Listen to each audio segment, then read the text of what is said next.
우리는 계속해서 예수님이 제자들에게 가르쳐 주신 네 가지 복과 네 가지 화에 대해서 묵상을 하고 있습니다. 이렇게 하는 자는 복이 있다. 또 반대로 이러이러한 자는 화가 있다. 각각 네 개씩 말씀하시는 본문의 내용입니다.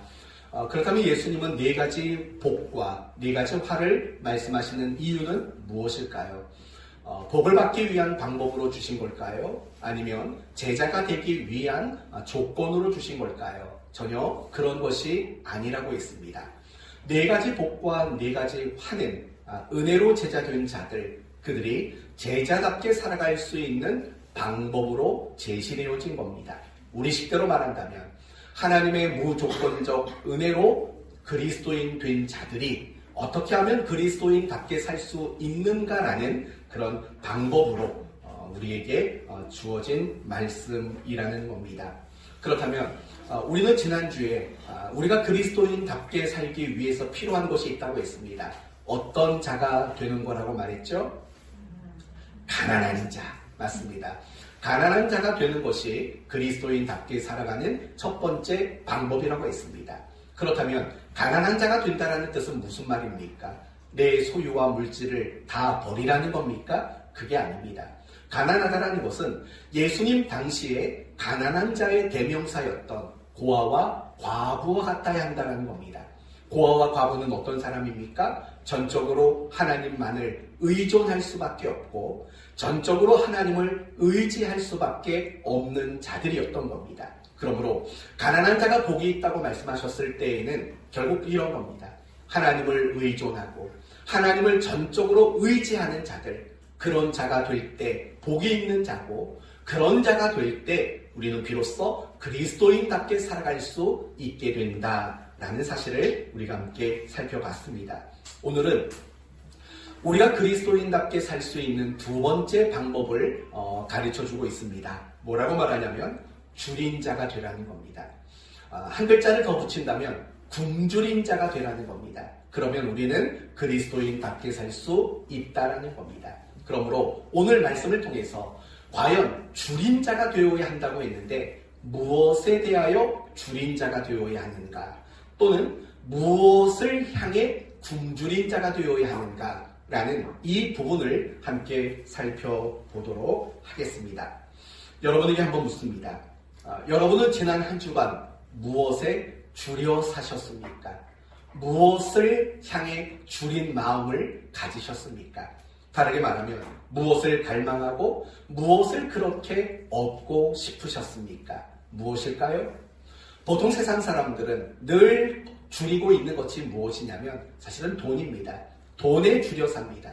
돈이 많던 아니면 돈이 적던지 간에 많은 사람들은 돈에 줄여 살아갑니다. 또 많은 사람들은 건강에 줄여 삽니다. 건강한 사람이든 건강하지 않은 사람이든 내가 더 건강하기를 바라는 그런 줄인 마음을 가지고 살아갑니다. 어떤 사람은 누군가가 나에게 관심을 갖고 누군가가 나에게 사랑을 주기를 바라는 그런 줄인 마음으로 살아가는 분들도 있습니다.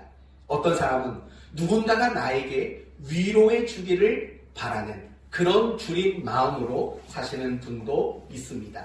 어떤 사람은 누군가에게 칭찬을 받고 누군가에게 인정을 받는 그 일에 줄인 마음을 가진 사람도 있습니다. 어떤 사람은 성공하고 출세하는 일에 줄인 마음을 가지고 사는 사람도 있습니다. 어떤 사람은 세상의 재미난 일에 대하여 줄인 마음으로 그렇게 살아가는 분들도 있습니다. 물론 그런 것들을 줄인다고 해서 그게 잘못되었거나 틀렸다는 게 아닙니다. 왜냐하면 우리가 이 땅을 살아가면서 그것들은 반드시 필요한 것이기 때문입니다. 우리가 예수를 믿는다고 해서 돈이 필요 없습니까? 아닙니다. 필요합니다. 예수를 믿는다고 해서 건강이 필요 없습니까? 아닙니다. 건강도 필요합니다.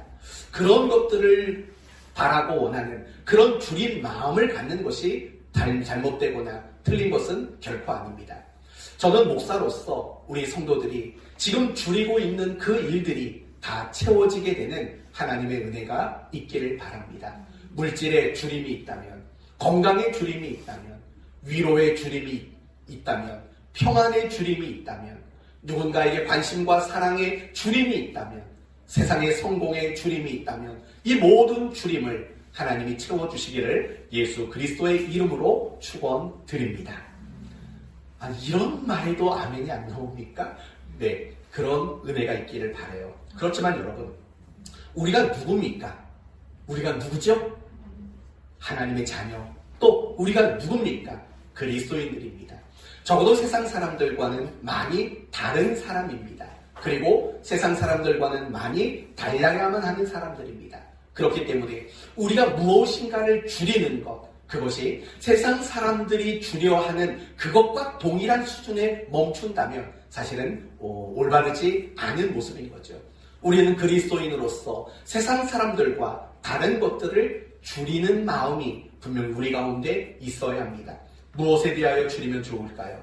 하나님의 은혜를 향하여 줄인 마음, 하나님의 말씀에 대한 줄인 마음, 또 기도에 대한 줄이는 마음, 예배에 대한 줄인 마음, 이런 영적인 것들, 선한 것들, 그리고 하나님에게 속한 것들을 줄인 마음들, 이런 마음들을 우리 모두는 가져야 할 것입니다.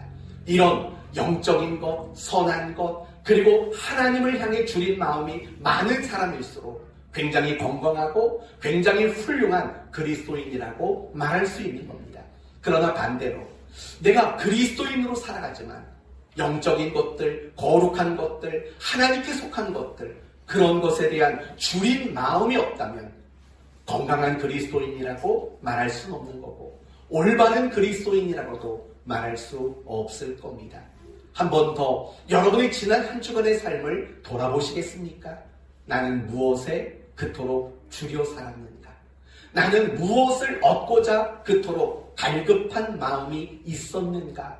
한번 돌아보셔야 합니다. 그런데 오늘 본문을 보면 우리 그리스도인들이 가장 줄여야 하는 내용이 있다고 말합니다. 우리 그리스도인들이 가장 줄여야 할 것, 그것이 있다고 말합니다. 자세히 보세요. 보이시나요? 21절. 지금 줄인 자는 복이 있나니. 우리가 가장 줄여야 될 것이 무엇이라고 말합니까? 안 말하죠? 없죠? 없습니다. 그러나 오늘 본문과 평행 구절인 마태복음 5장 6절의 말씀을 보면 이렇게 표현되어 있습니다. 의에 줄이고 목마른 자. 오늘 본문은 그 어떤 구체적인 걸 언급하지 않습니다. 그러나 마태복음에서는 분명히 뭐라고 말하냐면 무엇에 줄인 자가 되라고 말합니까? 의에 대하여 줄인 자가 되어야 한다. 이렇게 얘기를 하죠. 다시 말하면 그리스도인들이 가지는 가장 두드러진 줄임은 의에 대한 줄임이어야 한다는 거예요. 내가 정말 정당하고 내가 올바른 그리스도인으로 살아가느냐 그렇지 못하느냐의 판별법은 내 안에 의를 줄이는 마음이 있느냐 없느냐의 문제로 우리 자신을 점검하고 확인할 수 있다고 말하는 겁니다. 그렇다면 이제 우리가 해결해야 될 것은 무엇입니까? 의란 과연 무엇인가? 의가 무엇인가에 대한 이야기를 해봐야 합니다. 성경에서는 의를 크게 두 가지 관점에서 설명을 합니다. 첫 번째 관점은 윤리적인 관점에서 설명을 하고 두 번째 관점은 신학적인 관점에서 의를 설명하고 있습니다. 먼저 윤리적 관점에서 의란 무엇이냐면 하나님이 우리 하나님 백성 된 자들 우리에게 요구하시는 올바른 삶, 그게 바로 윤리적 관점에서의 의입니다. 하나님이 원하시는 올바른 삶, 그게 윤리적 관점의 의인 거죠. 그러면 신학적 관점의 의는 무엇이냐면 여러분 하나님의 통치, 바로 이것이 하나님 앞에 있는 신학적 의미의 의라고 말할 수 있는 거예요. 하나님의 통치가 실현되는 것. 여러분 하나님의 통치가 실현되기 위해서는 반드시 두 가지 전제가 성립되어야 합니다. 첫째는 하나님의 뜻이 선포되어져야 하고 그리고 하나님 백성들이 그 뜻 앞에 기꺼이 순종하는 일. 그러니까 이 두 가지가 성립돼야 통치가 성립이 되는 겁니다. 그렇지 않겠습니까? 하나님의 뜻 그리고 하나님 백성으로서의 그 뜻에 대한 순종 두 가지가 성립되어야지만 반드시 통치가 이루어지는 겁니다. 하나하나 생각해 보세요. 하나님의 뜻이 선포되지 않는다면 과연 하나님의 통치가 실현됩니까? 반대로 하나님의 뜻이 선포되었지만 백성이 그 뜻에 순종하지 않는다면 통치가 실현될 수가 없는 겁니다. 이것이 바로 신학적으로 말하는 의의 정의가 되는 겁니다. 그런데 중요한 것은 이 하나님의 통치가 시작되는 첫 단계는 바로 하나님의 뜻이라는 점을 우리는 기억해야 한다는 겁니다. 그러니까 윤리적인 측면에서 말할 때 의란 하나님이 자기 백성들에게 요구하시는 올바른 삶이고, 또 신학적인 의미에서 의란 하나님의 통치의 시작인 하나님의 뜻이라고 말했습니다. 그러니까 결국 같은 맥락인 거예요. 하나님이 원하시는 올바른 삶이나 하나님의 뜻이나 같은 맥락의 내용들이라는 걸 우리는 압니다. 그렇기 때문에 오늘 본문에서 살펴보고자 하는 의의 줄임자가 되라고 말할 때 그 의를 간단히 말하면 무엇이라고 말할 수 있냐면 바로 하나님의 뭐다? 뜻, 이렇게 이해하면 된다는 것입니다. 가끔씩 성도들은 저한테 그런 얘기를 해요. 목사님은 왜 그렇게 쉬운 말을 자꾸 돌려서 어렵게 하십니까? 라고 하는 성도들이 있는데, 저는 쉽게 설명하려고 돌려서 말한다는 것으로 이해해 주시면 고맙겠습니다. 아마 오늘 설교 들으면서 그럴 거예요. 목사님, 의란 그냥 하나님 뜻이라고만 하면 되지 뭐 윤리적인 얘기, 신학적인 얘기 왜 하십니까? 라고 할 수도 있습니다. 그런데 이건 여러분이 좀 알아두셔야 할 필요가 분명히 있는 내용이기 때문에 그렇습니다. 아리까리 하세요? 잊어버리세요. 그냥 의란 하나님의 뜻이다. 그럼 이렇게만 하세요. 뭐 그건 여러분의 선택이죠. 수준 낮게 가든지 수준이 높게 가든지 그건 여러분의 선택입니다. 그러니까 결국은 이런 요점이 되는 거예요.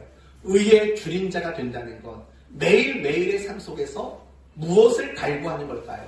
하나님의 뜻을 갈구하고 하나님의 뜻을 간절히 알고자 하는 그 마음을 가지고 살아가는 사람, 그 사람이 바로 의의 줄임자라는 거예요. 성경의 인물들로 예를 들어 볼게요. 아브라함을 한번 생각해 보십시오. 아브라함과 그 조카 롯은 함께 거주했습니다. 그러나 두 사람 모두 하나님께 복을 받아 굉장히 큰 부자가 되었습니다. 그들은 더 이상 함께 할 수 없었습니다. 그래서 합의하에 이 두 사람은 서로 분가하기로 결정했습니다. 먼저 롯은 자기 눈에 보기에 좋은 땅을 먼저 선점해서 얻었습니다. 그러나 조카 롯이 거주지를 결정할 동안에, 그가 거주지를 결정한 이후에도 아브라함은 아무것도 하지 않고 있었습니다. 이유가 과연 무엇일까요? 자신이 어디에 거주하는 것이 하나님의 뜻인가에 대한 간절한 마음이 있었기 때문입니다. 그래서 그는 너무나도 쉽게 땅을 결정하지 못하고 마냥 하나님의 뜻을 기다리고 있는 그런 모습으로 아브라함은 소개되고 있습니다. 그게 바로 의의 줄임자의 모습인 거예요. 내가 생각하기에는, 내가 보기에는 저 땅이 좋고 저 땅이 좋지만 하나님의 뜻이 무엇인가를 알고자 간절한 마음을 가지는 것, 그게 바로 의의 줄임자의 모습이라는 거예요. 다윗의 이야기를 한번 더 해볼게요. 여러분 아시지요? 다윗이 골리앗을 이긴 이후에 사울 왕에게 시기와 질투와 미움을 받습니다. 그래서 여기저기 도망자의 삶을 살게 됩니다. 그러다가 다윗이 어느 나라에까지 도망을 갔습니까? 어느 나라까지 도망을 갔죠? 자기가 죽인 골리앗의 고향인 블레셋이라는 나라까지 도망을 갑니다. 그리고 블레셋 나라의 왕에게 시글락이라는 성을 제공을 받습니다. 그래서 다윗은 자신의 부하 600명과 그 가족들과 함께 시글락이라는 성에 거주하게 되었습니다. 그런데 다윗이 600명의 군사와 함께 잠시 성을 비운 사이에 아말렉이라는 민족이 침략을 합니다. 그래서 성 안에 남아있던 여자들과 아이들과 모든 재산들을 다 빼앗아 도망을 가버렸습니다. 한참 뒤에 다윗이 부하 600명과 함께 시글락성에 왔습니다. 와서 보니까 그 성이 완전히 폐허가 된 겁니다. 그때 다윗은 하나님께 이렇게 기도합니다. 하나님, 쫓아갈까요? 가지 말까요? 라고 기도를 합니다. 여러분, 자기 자식이 뺏겼습니다. 자기 아내가 뺏겼습니다. 자신의 재물이 뺏겼습니다. 그런데 그것을 빼앗아 도망친 아말렉 사람을 따라갈까요? 포기할까요? 이 기도를 다윗이 했다라는 겁니다.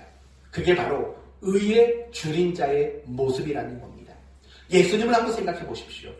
예수님이야말로 가장 모범이 되는 의의 줄인 자로 살아가신 분이십니다. 가장 대표적인 사건은 겟세마네 동산입니다. 예수님은 겟세마네 동산에서 이렇게 말합니다. 아버지, 이 잔을 내게서 옮겨주십시오.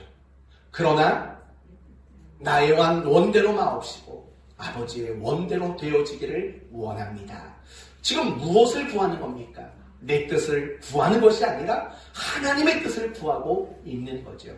그리고 그 예수님께서 십자가에서 운명하시기 직전에 했던 말씀이 뭡니까? 다 이루었다지요. 무엇을 다 이루었습니까? 아버지의 뜻을 다 이루셨다라는 겁니다.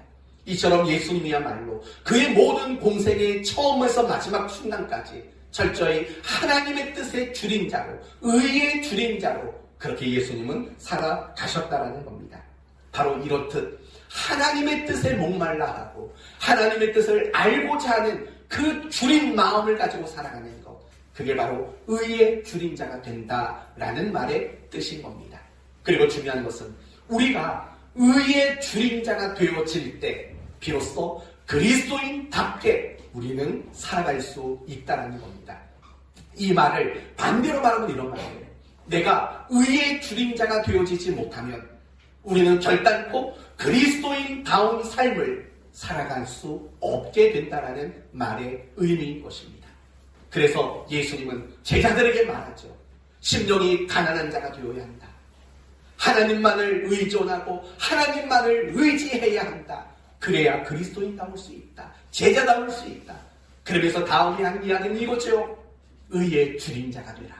하나님의 뜻을 간절히 알고 하나님의 뜻을 간절히 사모하는 그런 사람이 되어야 제자다울 수 있다. 이렇게 가르쳐주고 있다는 겁니다. 사랑하는 성도 여러분, 여러분에게 묻습니다. 여러분은 의의 줄인 자이십니까?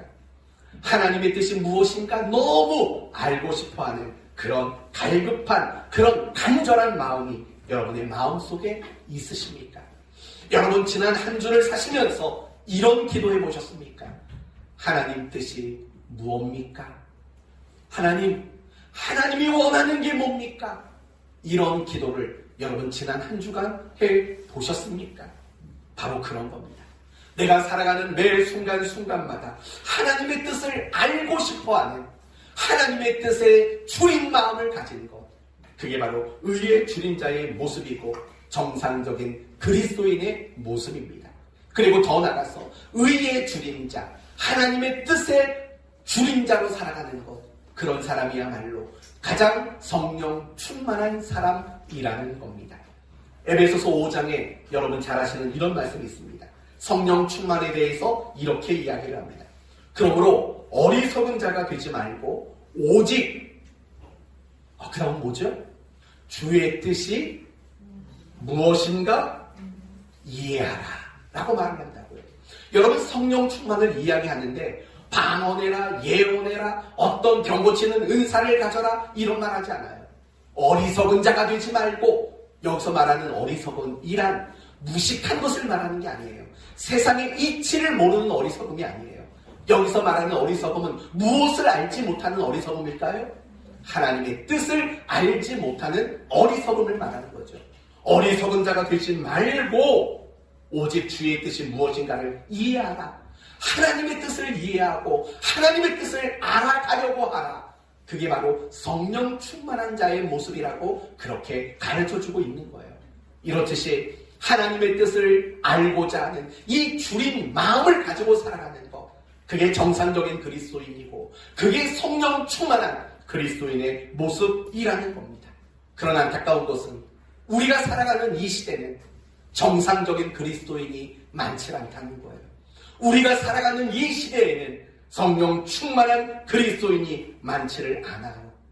하나님의 뜻에 대해서 너무 무관심하고 자기 뜻을 따라 살려고 하고 복이 있나니에만 관심이 있는 그런 그리스도인들이 너무 많다라는 거예요. 사랑하는 성도 여러분, 우리가 그리스도인이 되었다라는 것은 하나님의 뜻이 없이는 살 수 없는 자가 되는 거예요. 하나님의 뜻이 유일한 생명이고 하나님의 뜻이 유일한 빛으로 삼는 사람들이 바로 그리스도인이라는 사람들의 그 존재라는 거예요. 그런데 그럼에도 불구하고 내가 하나님의 뜻에 대해서 무관심하다면, 신앙이라는 것을 동원해서 내 뜻을 이루어 내기만을 원한다면 어떻게 그런 그리스도인들이 정상적인 그리스도인이고 어떻게 그런 그리스도인이 성령 충만한 그리스도인이라고 과연 말할 수 있겠습니까? 사랑하는 성도 여러분, 너무 뻔히 잘 알고 있는 내용이잖아요. 하나님의 뜻을 물어야 된다는 거, 그리고 하나님의 뜻을 알아야 된다는 거 너무 잘 알고 계시잖아요. 그런데 그렇게 잘 알고 그렇게 당연한 이야기인데도 불구하고 우리는 한 주간을 살면서 하나님의 뜻을 도무지 물으려고 하지 않는, 하나님의 뜻에 너무나도 무관심하게 살아가는 우리의 모습일 때가 사실은 얼마나 많은지 모른다고요. 어때요? 다시 한번 물어볼까요? 하나님의 뜻을 여러분은 매 순간순간 알려고 하시나요? 하나님의 뜻을 정말 묻고자 하는 의의 줄인 자로 여러분은 살아가고 있나요? 반드시 그러셔야 돼요. 그렇다면 이제 우리가 두 번째로 생각할 것은 이런 것들입니다. 왜 우리는 의의 줄인 자가 되지 못할까? 왜 우리는 하나님의 뜻에 관심을 갖지 못하고 하나님의 뜻을 알아가려고 하는 그 간절한 마음을 우리는 품지 못하는 이유는 과연 무엇일까? 이 부분을 이제부터 다루도록 할게요. 과연 그 이유는 뭘까요? 생각보다 간단한데 답이 있더라고요. 그 이유는 이런 거예요. 내가 하나님의 뜻을 묻고 내가 하나님의 뜻을 알아야 하는 이유와 필요성을 느끼지 못하는 거예요. 여러분, 공부를 잘 못하는 학생들은 왜 공부를 못할까요? 답은 간단해요. 내가 공부해야 할 이유, 공부해야 할 필요성을 인식하지 못하기 때문에 그래요. 왜 우리 교회 여자 성도들은 맨날 다이어트에 실패할까요? 김효선 집사님, 왜 실패할까요? 이건 성공한 사람한테만 물어보는 거예요. 입맛이 자꾸 올라가서요? 그렇죠. 뭐 입맛이 올라가는데 어쩔 수 있겠어요. 그런 이유도 있죠. 근데요, 내가 다이어트를 해야 하는 이유, 그리고 그 필요성을 모르기 때문인 거예요. 저희 딸내미는 임 목사님 용서하고 들어주십시오. 모든 목사님들은 뚱뚱한 줄 알아요. 그래서 왜 그랬더니 임 목사님도 뚱뚱하잖아. 그래서 모든 목사님은 다 배 나오고 뚱뚱한 줄 알아요. 저도 알아요. 배 나온 거 아는데 이 뱃살을 빼려고 하는 노력을 제가 하질 않아요. 왜냐하면 아직은 그 필요성을 못 느끼나 봐요. 그러니까 그 일들을 하지 못하는 거 아닐까요? 뭐 다른 일들도 다 마찬가지라고 생각해요. 내가 운동을 하는 거, 자기 개발을 하는 거. 여러분, 자기 개발이라는 거는요, 끊임없이 해야 되는 거예요. 이거는 뭐 대학 졸업했다고 끝나는 게 아니에요. 이거는 내가 천국 갈 때까지 자기 개발이라는 건 끊임없이 해야 돼요. 계속 공부해야 되는 거예요. 그걸 하지 않는 이유는 뭘까? 이 모든 것들의 이유는요, 내가 그 일을 해야 하는 이유와 필요성을 느끼지 못하는 거예요. 그래서 그 일들을 못하게 돼요. 그런데 한번 아파보세요. 한번 큰 병에 걸려보세요. 그러면 운동이 돼요. 왜냐하면 그 필요성을 느꼈으니까, 이유를 느꼈으니까, 알았으니까. 마찬가지라고 생각해요. 우리가 당연히 하나님의 뜻을 물어야 되고 하나님의 뜻을 알아야 돼요. 그런데 그 당연한 거고 정상적인 신앙의 모습인 그러한 것들이 되어지지 않는 이유는 내가 하나님의 뜻을 묻고 그것을 알아야 하는 이유와 필요성, 그것을 바르게 인식하지 못하기 때문이라는 거예요. 이게 가장 정확한 답이라고 생각해요. 만약에 여러분 가운데 내가 하나님의 뜻을 묻고 알아가는 일을 못하고 있는 분, 안 하고 있는 분이 있다면 다른 답이 있다고 생각하세요? 아니에요. 그 필요성을 내가 느끼지 못하는 거예요. 내가 교회는 가지만, 내가 주일이면 예배를 드리지만, 내가 하나님의 뜻을 묻고 그걸 알아가는 일에 대한 필요성은 사실은 느끼지 못하는 경우들이 많은 거예요. 그렇다면 여러분에게 이제 설명할게요. 왜 우리는 하나님의 뜻을 물어야 하고 하나님의 뜻을 알아야만 할까요? 첫 번째 이유는 이런 거예요. 하나님이 원하시기 때문에 그래요. 하나님이 원하셔요. 우리를 택하시고 우리를 용서하시고 우리를 구원하시고 우리를 자녀 삼으시고 우리를 그리스도인 삼으신 그 하나님이 우리에게 원하고 계시기 때문에 그래요. 여러분, 주기도문 잘 아시죠? 주기도문. 제자들이 예수님께 부탁을 했어요. 예수님, 아니 저 유대인의 제자들도 자기들만의 기도가 있고, 아니 세례 요한도 자기들만의 기도가 있는데 왜 우리 예수 공동체는 우리만의 기도가 없습니까? 기도 좀 알려주십시오 라고 물었어요. 그러자 예수님은 이렇게 대답했어요. 그래? 그러면 너희는 이와 같이 기도하라 라고 가르쳐 주신 게 우리가 잘 아시는 주기도문이에요. 그 주기도문의 내용 가운데 앞부분에 이런 말이 나오죠. 뜻이 하늘에서 이룬 것 같이 땅에서도 이루어지이다. 이렇게 기도하라고 말했다고요. 이 말은 무슨 말이에요? 정말 주님은 우리 모두가 하나님의 뜻을 묻고 하나님의 뜻을 알기를 요구하고 원하고 계신다는 거예요. 로마서 12장에도 이런 말씀이 있어요. 너희는 이 세대를 본받지 말고 오직 마음을 새롭게 함으로 변화를 받아 하나님의 선하시고 기뻐하시고 온전하신 뜻이 무엇인가 분별하도록 하라 라고 권면하고 있다고요. 모든 그리스도인들에게 이 권면이 주어지고 있다는 거예요. 여러분이 살아가는 삶의 모든 자리를 말하는 거예요. 하나님이 여러분에게 어떤 축복을 주셨다면 하나님, 이 축복을 주신 뜻이 무엇입니까? 라고 물으셔야 돼요. 여러분이 어떤 실패의 자리에 놓이게 되었다면 하나님, 이 실패 가운데 하나님의 뜻은 무엇입니까? 라고 물으셔야 한다는 거예요. 여러분이 살면서 문득 뜻하지 않은 누군가를 만났어요. 물으셔야죠. 하나님, 생각지도 못했던 이 사람을 만나게 하신 이유는 과연 무엇입니까? 더 나아가서 우리 가정을 향한 하나님의 뜻은 무엇입니까? 우리 자녀를 향한 하나님의 뜻은 무엇입니까? 내 일터를 향한 하나님의 뜻은 무엇입니까? 여러분이 또한 무엇인가를 결정하고 여러분이 무엇인가를 선택하기 이전에 먼저 물으셔야죠. 하나님, 제가 어떤 것을 결정하기를 원하십니까? 제가 어떤 선택을 하기를 원하십니까? 하나님의 뜻은 도대체 뭡니까? 라고 우리는 물어야 마땅하다는 거예요. 이유는 무엇입니까? 내가 내 삶에 겪게 되는 그 다양한 순간 속에는 하나님의 이유와 하나님의 뜻이 그 속에는 담겨져 있어요. 내 삶에 겪게 되는 모든 순간 속에 하나님의 이유와 하나님의 뜻이 없는 순간은 없다고요. 없어요. 내 삶에 겪게 되는 모든 순간 속에는 하나님의 이유가 있는 거고 하나님의 복되신 뜻이 그 속에 담겨져 있는 거예요. 그렇기 때문에 내가 성공하든 내가 실패하든 내가 무엇인가를 선택하고 결정하는 그 모든 일들 속에서는 반드시 하나님의 뜻을 물어야 하는 정당성이 부여되고 있다는 거예요. 그래서 하나님은 우리에게 하나님의 뜻을 구하는 사람이 되라고 그렇게 말씀하고 있다고요. 두 번째, 우리가 하나님의 뜻을 물어야 하는 이유는 두 번째로 그럴 때 마음의 평안이 찾아오기 때문에 그래요. 예를 들면 다니엘의 경우를 한번 예를 들어볼게요. 여러분, 다니엘은 어느 시대 사람입니까? 바벨론 70년 포로 생활 속에 살았던 사람이 바로 다니엘 아닙니까? 여러분, 다니엘은 그 70년을 어떻게 이해를 했냐면 하나님께 벌받는 형벌의 기간으로 이해를 했다고요. 그러다가 문득 그 70년의 의미가 무엇인가를 다니엘은 깨닫게 되는 거예요. 어떻게 깨달았습니까? 70년? 우리가 그 땅에서 쫓겨나와서 이제 그 땅은 아무도 경작할 사람이 없는 땅이 됐어요.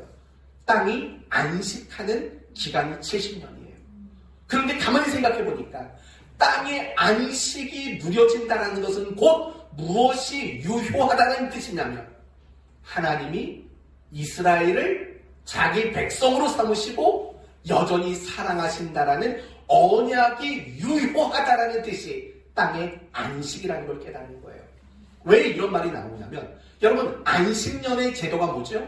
안식년. 아무도 농사 지으면 안 돼요. 땅을 안식하게 만들어야 돼요. 그리고 이 안식년이 7번 겹쳐지고 나면 그걸 뭐라고 또 부르죠? 50년째 해? 희년이라고 불러요. 그때에도 역시 농사를 지으면 안 돼요. 땅의 안식인 거예요. 그러니까 우리가 바벨론에 끌려가서 땅에서 일할 사람이 없어서 땅이 안식을 누려요. 아, 그거는 하나님의 언약, 그 사랑의 언약이 여전히 유효하구나. 우리 민족이 범죄해서 바벨론으로 끌려갔지만 범죄한 우리임에도 불구하고 하나님의 그 사랑의 언약은 유효하구나. 그걸 깨달은 거예요. 그래서 다니엘은요, 하루에 3번씩 정해진 시간에 하나님을 향해 기도하는 이 기쁨과 감사의 기도를 드릴 수 있는 사람이 되었다는 거예요. 중요한 게 뭔지 아세요? 여전히 이스라엘은 포로 생활을 하고 있다는 거예요. 처음에는 그 70년이라는 기간을 이해할 수 없어서 답답했어요. 하나님의 뜻이 뭔가를 몰라서 답답했다고요. 그러나 그 70년은 자기 백성을 향한 하나님의 사랑의 언약이 유효하다라는 뜻을 이해한 이후에는 그가 감사와 평안을 얻는 사람이 될 수 있었다라는 거예요. 사랑하는 성도 여러분, 여러분이 가장 두려울 때가 언제인 줄 아세요? 내가 감당하기 어려운 문제를 만났을 때가 아니에요.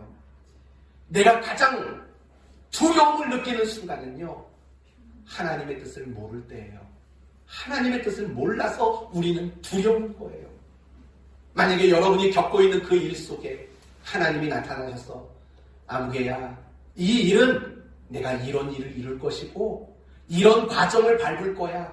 내가 이런 뜻을 가지고 있어. 라는 것을 여러분이 알게 된다면 여러분은 과연 두려움을 가지시겠냐고요? 두려움이 없지요. 도리어 평안하죠. 바울은 로마로 가기 위해 알렉산드리아라는 배를 탔다고요. 그런데 얼마 지나지 않아서 유라굴로라는 엄청난 광풍을 만나 배가 파손하게 됐어요. 직전까지 갔어요. 그런데 바울은 하나도 두려워하지 않았다고요. 왠 줄 아세요? 하나님이 환상 중에 나타나서 이렇게 말씀하셨어요. 바울아, 이 배는 깨질지 모르지만 이 배에 탄 누구도 죽지 않을 거란다. 너는 반드시 로마 황제 앞에 서게 될 것이란다. 하나님이 말씀해 주셨어요. 여러분, 그 이야기를 들은 바울이 뭐가 두렵겠어요? 풍랑이 아무리 거칠어도, 아무리 파도가 성난 파도로 밀려들어도 두려울 게 없지요. 왜요? 다 알잖아요, 뜻을. 배는 깨질지 모르지만 사람은 아무도 다치지 않아.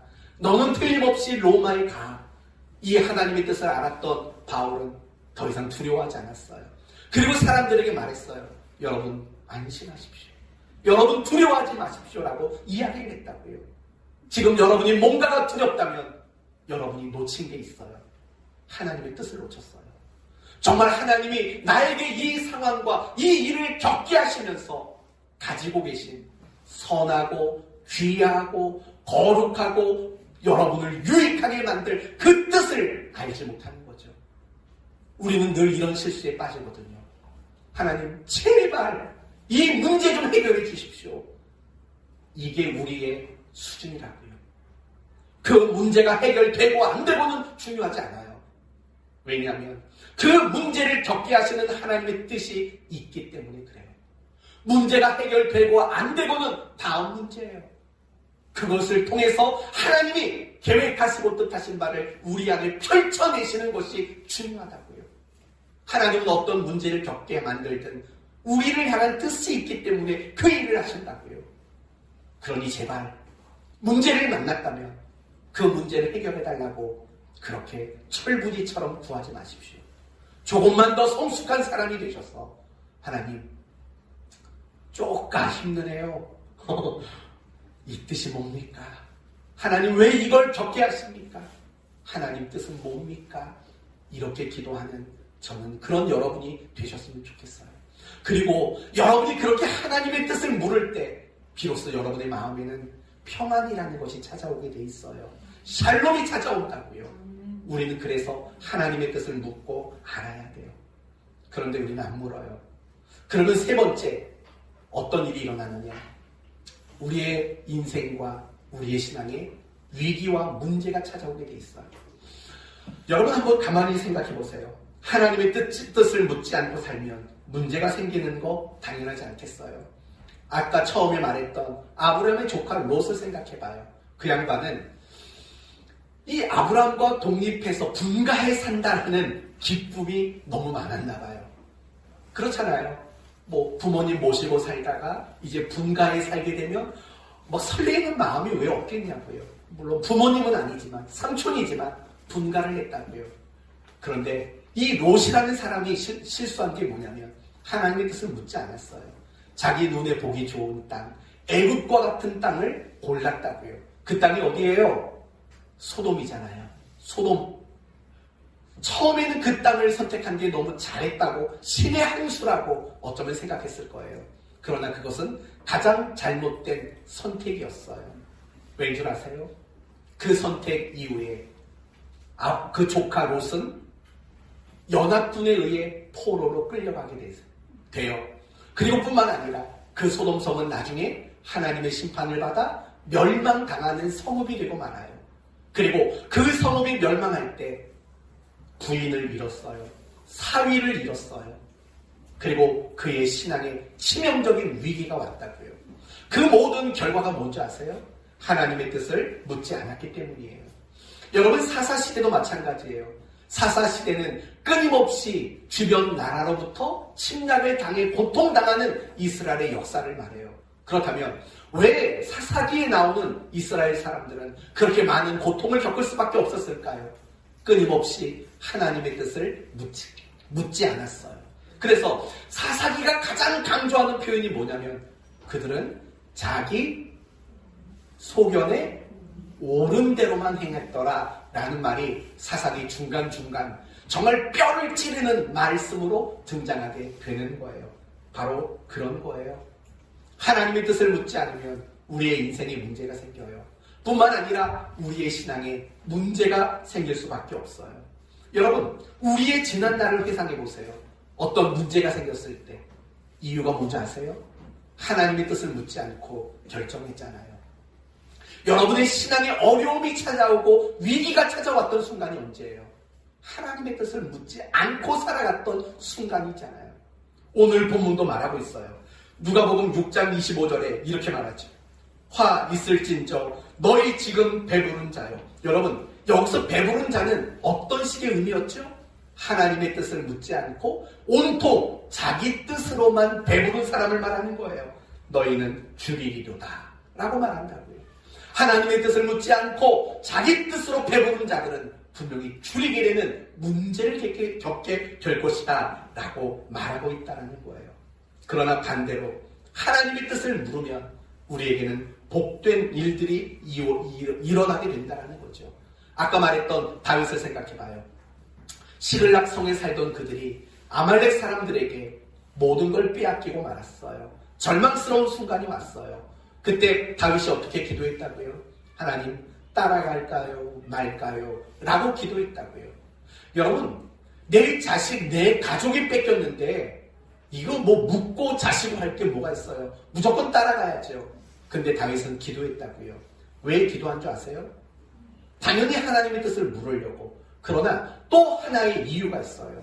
그것은 승산이 없다고 생각한 거예요.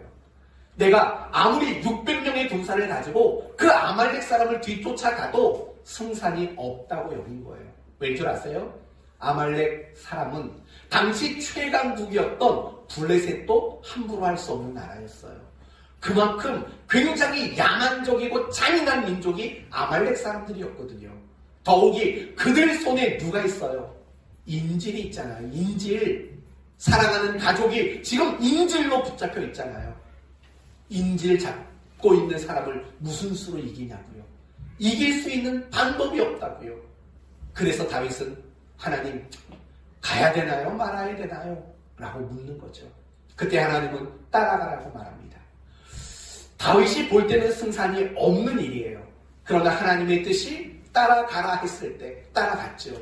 근데 놀랍게도 그 어떤 인명 피해도 없이 다윗은 전쟁에서 승리하게 됩니다. 이기게 된다는 거예요. 하나님이 이기도록 만드신 거죠. 결국 이런 거예요. 하나님의 뜻을 묻는 자들에게는 하나님이 책임져 주시는 은혜가 있는 거죠. 오늘 본문 21절을 보세요. 지금 줄인 자는 복이 있나니 너희가 배부를 것이미요 라고 말을 한다고요. 여기서 말하는 배부름 무엇인지 자세히 설명하지 않을게요. 마지막에 여러분에게 한마디를 드리려고. 그러나 분명한 것은 하나님이 책임져 주시는 것이 있다라고 말해요. 이 이야기를 마태복음 6장 33절에서는 이렇게 말해요. 너희는 먼저 그의 나라와 그의 의를 구하라. 이 모든 게 다 뜻과 연관되는 말들이에요. 그리하면 이 모든 것들을 너희에게 더하시리라. 분명히 하나님의 뜻을 구하는 자들에게는 내가 감당할 수 없고 내가 이룰 수 없는 것들을 하나님이 책임져 주시고 또 베풀어 주셔서 배부름을 갖도록 주시겠다라고 말씀하고 있는 거예요. 성도 여러분, 이게 바로 하나님의 뜻을 묻는 것의 유익인 거예요. 우리가 이런 하나님의 뜻을 묻고 알아야 하는 이유와 필요성을 모르기 때문에 우리는 하나님의 뜻을 묻지 않는 인생을 살게 되는 거예요. 그러므로 성도 여러분, 이제는 알았을 거예요. 내가 왜 하나님의 뜻을 물어야 하는가? 하나님이 원하시기 때문이다 라는 거고, 또 하나는 하나님의 뜻을 깨달을 때 평안을 얻을 수 있다. 하나님의 뜻을 알 때 우리는 하나님이 배부를 것이며 이 모든 것을 더하실 것이요 라는 은혜의 복을 누리게 된다라는 것을 여러분에게 말씀을 드렸습니다. 그리고 그것 말고도 우리가 하나님의 뜻을 물어야 하는 이유와 필요성은 많아요. 그분이 우리의 왕이시잖아요. 그분이 우리의 주인님이시잖아요. 그렇기 때문에 우리는 당연히 그분에게 뜻이 무엇인지 묻는 것은 너무나도 당연한 일 아니겠어요? 우리 사장님이 있는데 내가 직원인데 어떤 일을 할 때 사장에게 의견을 묻지 않겠냐고요. 의견을 묻지 않고 일하는 직원이 어디 있겠냐고요. 사장님 어떻게 할까요? 이걸 결정할까요? 저걸 할까요? 당연히 사장의 뜻을 묻는 거죠. 마찬가지죠. 하나님이 우리의 왕이시고 우리의 주인님이시라면 당연히 그분의 뜻을 묻는 것은 너무나도 당연한 일인 겁니다. 이런 이유와 필요성 잊지 마시기를 바랍니다. 그래서 매일매일마다 하나님의 뜻을 묻는 여러분 되시기를 바랍니다. 그러나 끝으로 한 가지 더 중요한 게 있습니다. 그것은 하나님의 뜻을 묻고 아는 것에 멈추면 안 돼요. 그 뜻을 따라가는 자가 되어야 한다라는 겁니다. 저희 아내에게 늘 미안한 게 많습니다. 그 중에 하나는 이런 거예요. 저는 뭘 하기 이전에 제 아내에게 의견을 자주 물어요. 교회 계획 사역을 앞두고도 여보 이렇게 할까요? 저렇게 할까요? 많이 묻는다고요. 오늘 바나바 특송이 있잖아요. 어제 그걸 또 물었어요. 여보 설교 전에 할까요? 설교 끝나고 할까요? 물었어요. 왜 웃어요? 나의 주인이신 그분의 뜻을 묻는데 물었어요. 그랬더니 제 아내가 이렇게 말하더라고요. 여보 설교 끝나고 하는 게 좋겠어요 라고 말하더라고요. 그래서 저는 원래 생각은 그게 아니었거든요. 이런 생각이었죠. 설교 전에 특송을 하는 게 더 낫지 않을까 생각을 했거든요. 그래서 말했죠. 여보 나는 설교 전에 했으면 좋겠는데 라고 말했어요. 그랬더니 우리 딸이 이렇게 말해요. 저한테 그럴 거면 왜 물어봤어? 그럴 거면 왜 물어봤냐고. 딱 그 말을 듣고 나니까 내가 아무리 설교 전에 특송하는 게 좋겠다고 생각했어도 그러면 안 되겠다고 싶어서 설교 끝나고 하는 걸로 결정을 했답니다. 근데 그런 일들이 우리에게 많다는 거예요. 우리는 막 들어서 아는 거죠. 뭘 하든지 하나님의 뜻을 먼저 물어야 된다는 거 우리 다 알아요. 그래서 물어요. 근데 묻고 나서 따라하지는 않는 경우들이 사실은 우리에게 얼마나 많이 있는가라는 생각이 들어요. 우리가 신앙생활을 못하는 건 정말 하나님의 뜻을 몰라서일까요? 물어볼게요. 용서하는 거, 사랑하는 거 이거 다 하나님 뜻이라는 거 알잖아요. 감사하는 거, 기도하는 거 다 알잖아요. 분명히 하나님의 뜻이 뭔가를 우리는 상당히 많이 알아요. 어떨 때는요. 이게 하나님의 뜻입니까? 아닙니까? 물을 필요도 없을 때가 많아요. 예를 들면 누구를 자꾸 미워하고 누구에 대한 나쁜 감정이 있어요. 하나님, 이 감정이 하나님 뜻입니까? 아닙니까? 뭐 굳이 이런 건 물을 필요가 없잖아요. 하나님 뜻은 나쁜 감정을 해결하고 용서하고 사랑하는 게 하나님의 뜻이라고요. 그런데 우리는 또 다른 우리가 뭘 몰라서 신앙생활을 못하는 게 아니에요. 덜 배워서 신앙생활을 못하는 게 아니에요. 제가 부목사 시절에 뭘 했다고 했어요? 제자훈련 사역을 했다고요. 그렇게 제자훈련 사역을 통해서 많은 사람들을 양육했지만 사실은 달라지는 게 별로 없을 때가 많아요. 물론 크게 변하고 달라지는 사람도 있었어요. 그런데 달라지지 않는 사람들도 더 많았다고요. 이유는 그런 거죠. 몰라서 신앙생활을 못하는 게 아니라 알지만 따라가려는 의지가 없는 것이라는 생각이 들 때가 많다는 거예요. 사랑하는 성도 여러분, 하나님의 뜻을 묻고 아는 게 믿음이 아니에요. 하나님의 뜻을 묻고 알고 따라가는 것 하고 무슨 잇몸약 선전하는 것 같죠? 네. 뜯고 씹고 삼키고 뭐 그런 것처럼 하여튼 믿음, 신앙이란 내가 하나님의 뜻을 묻고 알아내는 게 믿음과 신앙이 아니죠. 진짜 믿음과 신앙은요, 하나님의 뜻을 묻고 알고 그 뜻을 따라가는 것, 그게 믿음이고 그게 신앙인 거죠. 여러분, 성경을 보면 하나님과 동행한다 라는 말이 나왔어요. 구약 인물들 중에서요, 하나님과 동행했던 대표적인 인물이 있다고요. 그게 누굴까요? 에녹이에요. 에녹이 죽을 때까지 하나님과 동행했다고 말했어요. 여러분, 하나님의 눈에 보여야 말이죠. 하나님은 눈에 안 보여요. 근데 그가 하나님과 동행했다고 말해요. 무슨 뜻일까요? 하나님의 뜻을 묻고 알고 따라 살았다는 뜻이에요. 왠 줄 아세요? 여러분, 동행이란 뜻이 같지 않으면 함께 할 수 없는 게 동행이기 때문에 그래요. 그렇지 않나요? 뜻이 서로 상반돼요. 뜻이 서로 상충돼요. 그런데 어떻게 동행이라는 게 이루어질 수 있겠냐고요. 이루어질 수 없는 거예요. 마찬가지인 거예요. 믿음과 신앙이란 내가 하나님의 뜻을 묻고 알고 그걸 따라가는 게 믿음이고 신앙이며 더 나아가서 그게 하나님과 동행하는 거라고요. 단지 예배의 자리에만 있고 이게 동행이 아니에요. 끊임없이 내 삶 속에서 하나님의 뜻을 따라가는 거, 그게 하나님과 동행하는 일이라는 겁니다. 이제 말씀을 마치겠습니다. 하나님은 우리 모두가 그리스도인답게 살기를 원하십니다. 그러기 위해 우리는 가난한 자가 되어야 하며 그러기 위해 우리는 의의 주림자가 되어야 합니다. 하나님의 뜻을 묻고 하나님의 뜻을 알고 그 하나님의 뜻을 따라가고자 하는 간절함과 절박함과 갈구하는 마음, 바로 이런 마음을 가져야 우리는 그리스도인다울 수 있습니다. 항상 하나님의 뜻을 묻고 따라가는 여러분 되십시오. 그래서 줄인 자는 배부를 것이라는 그 축복이 뭔가 여러분이 스스로 경험해서 아시기를 바랍니다. 그래서 이 부분에 대해서는 오늘 생략을 한 거예요. 여러분이 줄인 자로서 과연 하나님이 어떻게 배부르게 해주시는가, 그걸 경험하게 되는 그런 복된 인생 살기를 바랍니다. 의의 줄인 자로 살아가시기를 예수 그리스도의 이름으로 축원드립니다. 아멘. 기도합시다. 하나님 감사합니다. 의의 줄임자가 되어야 그리스도인답게 살 수 있다고 말씀하셨습니다. 하나님의 뜻을 묻고 하나님의 뜻을 알고자 하는 간절한 마음을 주옵소서. 특별히 그 하나님의 뜻을 따라가고자 몸부림칠 줄 아는 성도들이 되게 하셔서 의의 주림자로서 하나님이 어떻게 배부르게 하시는가를 매일매일 경험하는 복된 인생 되도록 축복해 주옵소서.